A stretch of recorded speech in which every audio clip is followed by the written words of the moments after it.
Hey everybody, it's Andy coming at you right after a run. I'm all sweaty, literally just walked right in the door, but I was inspired to shoot this video for you on fear.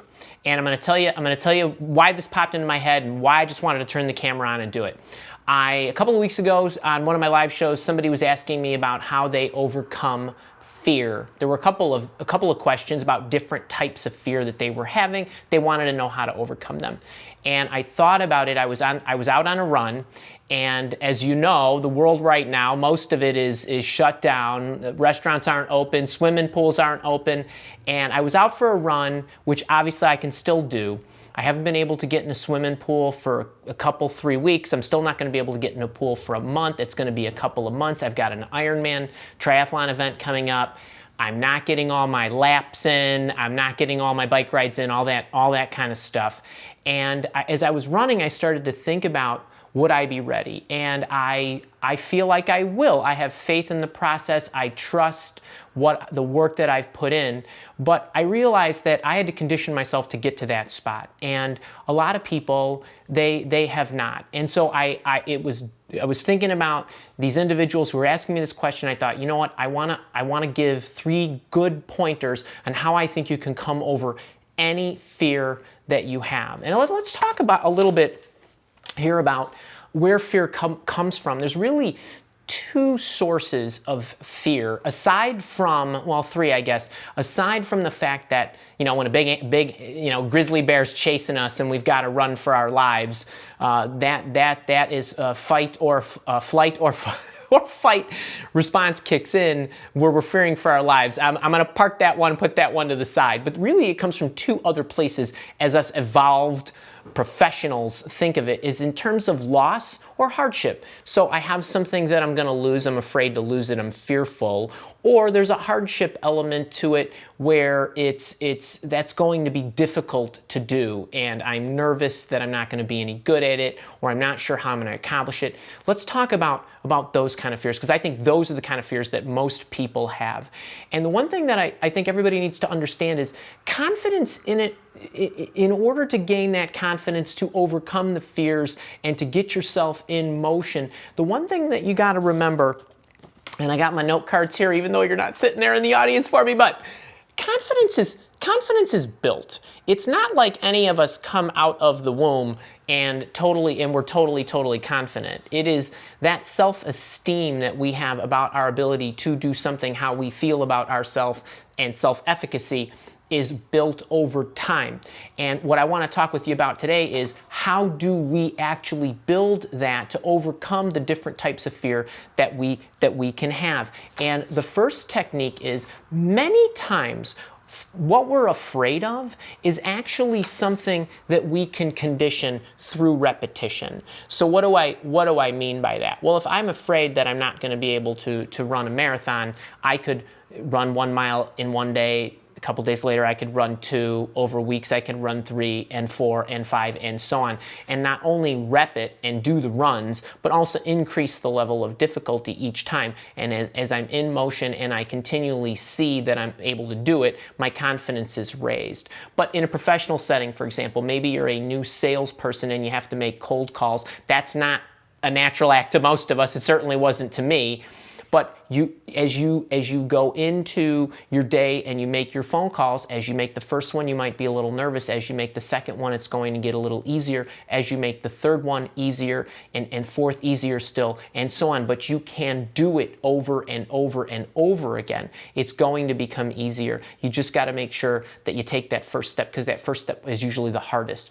And then the other thing that I like to do, if it's a repetition issue where you can actually resolve it through your reps, I like to do what I call an over quota technique. So what would I mean by that? Well, if you're a salesperson and your quota is to make 50 phone calls or cold calls in a day, make your quota 75 or 100. Try to over quota it or overdo it. Don't do it if you're running marathons, but you know what I mean. If you're in that professional setting, over quota. Go over, above and beyond. If your boss says, I need you to do 3, do 6, do 4, do 6, do more. But that is a great way to condition yourself. You will overcome your fear when you see that you can do it. You will be much more confident if it's a rep issue that will allow you to overcome that. But there's other kind of problems that we have. There's the level of difficulty, that hardship is, where loss might be, I'm afraid to lose my job, I'm afraid to make the phone call, those kind of things. There are hardship style issues where the how is uncertain, the problem looks big, I'm not sure how to do it, that looks hard. Like, I'm not sure how to get a book published.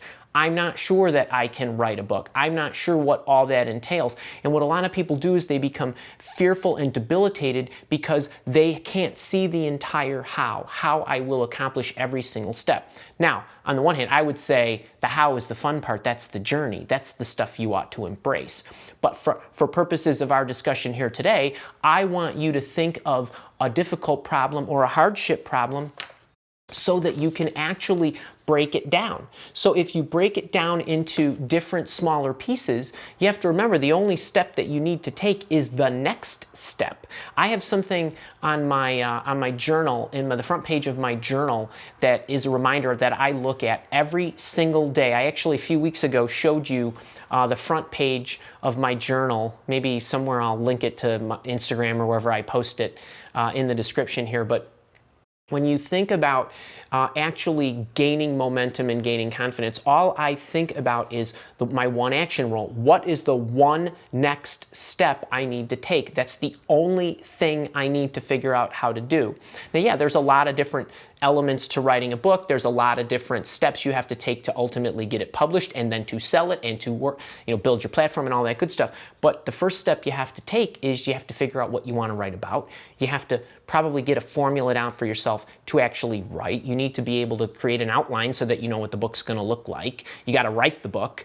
You got to write a book proposal and so on. So each step is the only thing that you need to focus on. So if you break down the steps and you do one thing, it's going to give you confidence that you can do it. Then you figure out the next thing. And if you think about it, a lot of times we get so nervous that there's so many steps, but if we just focus on that one next step, it becomes a lot, the issue itself becomes a lot smaller. Our fear goes down. I mean, think about it. If you actually had to write a book, you can actually email me and say, hey, Andy, I know you've written 3 books.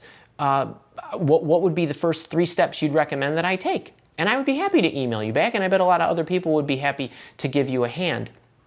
And this is a big part where it's in, and I wrote about this in the hiring prophecies, the loss and the hardship elements. But most of the time, if you can just get your mind around what that next step is, you'll start to break through your fear. It really is helpful, especially if it's a complicated issue and you're fearful because you think the task, the effort, the project, whatever it is going to be difficult. Now, there's another kind of fear that I'd like to kind of throw in here, and I don't even know that I would call it fear, but I know a lot of people in my community might call it fear. When they say things like, well, I'm afraid of public speaking, or I'm afraid of failing, or I'm afraid of bad comments on my YouTube channel or my podcast or whatever it is.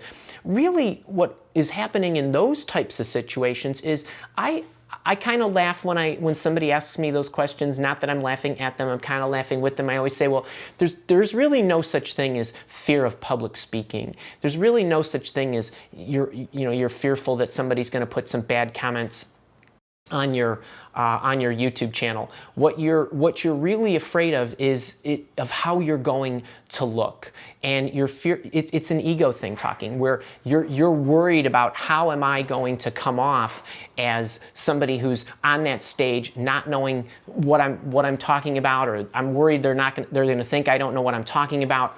When really the fact of the matter is, if you focus not on how you think you look, but on the ultimate reason why you're on that stage in the first place, is to serve them. The problem in overcoming fear in that case is you just need to get past your ego and you need to think about them and the service that you're providing to them.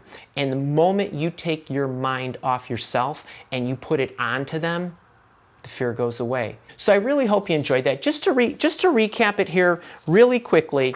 Confidence is built, and my three ways that I would recommend that you build it is, number 1, rep it. overquote it if you have to. In the beginning, if you're new to something, I like to say, shut up and put the reps in. So rep it, that's one way, if it's reppable. The other way is if it's a complicated problem or you're not sure how, you just want to break it up into smaller pieces and invoke my one action rule. What is the one next thing that you need to take? And then the third thing is, if you are getting on that stage or you want to put that podcast together, remember, the ultimate goal is to help other people and to serve them. So take your mind off yourself. Don't worry how you look, even me in my silly hat, and think of them. All right, hope that serves you. You know where to find all the goodies on the Mile Walk Academy and my YouTube channel. Let me know what you thought of the video. If you liked it, hit the thumbs up button. Make sure to subscribe for new videos every week, and stop by my YouTube channel on Thursdays for live office hours. Take care. See you soon.